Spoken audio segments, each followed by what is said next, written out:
రాజమౌళి, మహేష్ బాబు కలయికలో వస్తున్న క్రేజీ చిత్రం ఎస్ఎస్ఎంబి 29. షూటింగ్ని దర్శకుడు రాజమౌళి నిర్విరామంగా చేస్తున్నారు.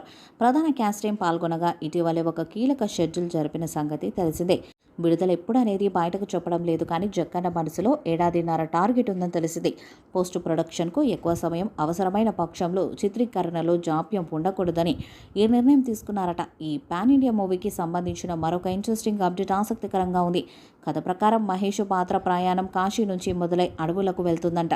ఇందుకోసం ప్రత్యేకంగా హైదరాబాద్లో మణికర్ణిక ఘాట్తో పాటు కాశీ పరిసరాలను ప్రత్యేకంగా సెట్ రూపంలో వేయడం దాదాపు కొలిక్కొచ్చిందంట.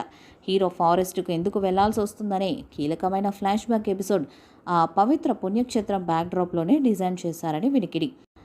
రామాయణంలో హనుమాన్ నేపథ్యాన్ని విజేంద్ర ప్రసాద్ స్ఫూర్తిగా తీసుకున్నారని వినిపిస్తుంది. Global star Priyanka Chopra key role పోషిస్తున్నారు. అంతేకాదు, మలయాళ నటుడు పృథ్వీరాజ్ సుకుమారన్ ఇందులో విలన్ పాత్రను పోషిస్తున్నట్టుగా సమాచారం.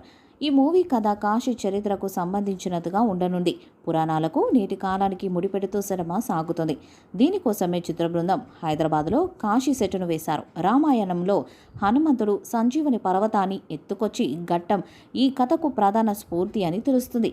భారీ అంచనాల మధ్య దుర్గా ఆర్ట్స్ బ్యానర్పై కేఎల్ నారాయణ సుమారుగా 1000 కోట్ల బడ్జెట్తో ఈ చిత్రాన్ని నిర్మిస్తున్నారు. అటు రాజమౌళి కూడా బడ్జెట్లో ఒక్క రూపాయి కూడా వృధా కాకుండా చాలా పకడ్బందీగా సినిమాను తెరకెక్కించే ప్రయత్నము చేస్తున్నారు. రాజమౌళి సినిమా కోసం మహేష్ బాబు పూర్తిగా మేకోవర్ అయ్యాడు. జిమ్లో గంటల తరబడి వర్కౌట్ చేస్తున్నాడు. జుట్టు గడ్డం పెంచాడు. లీక్ అయిన వీడియోలో కూడా రాజమౌళి లుక్ రఫ్ అండ్ రగ్డ్గా ఉంది. ఇక మహేష్ తన సాహసాలతో సిల్వర్ స్క్రీన్పై మ్యాజిక్ చేయడం ఖాయంగా కనిపిస్తుంది. ఎస్ఎస్ఎంబి 29లో హాలీవుడ్ నటులు, సాంకేతిక నిపుణులు భాగం కానున్నారు. ఈ సినిమాను 2027లో విడుదల చేయాలని ప్లాన్ చేస్తున్నారు. మరి ఈ చిత్రం ఎలాంటి రికార్డ్స్ను క్రియేట్ చేస్తుందో చూడాలి. ఎస్ఎస్ఎంబి 29 మూవీపై మీ అభిప్రాయాన్ని కామెంట్ బాక్స్లో తెలియజేయండి. వీడియో మీకు నచ్చితే లైక్ చేయండి, షేర్ చేయండి, కామెంట్ చేయండి. మరిన్ని అప్డేట్స్ కోసం మన ఛానల్ సబ్స్క్రైబ్ చేయండి. నోటిఫికేషన్స్ కోసం పక్కన ఉన్న గంట సింబల్ని కొట్టండి.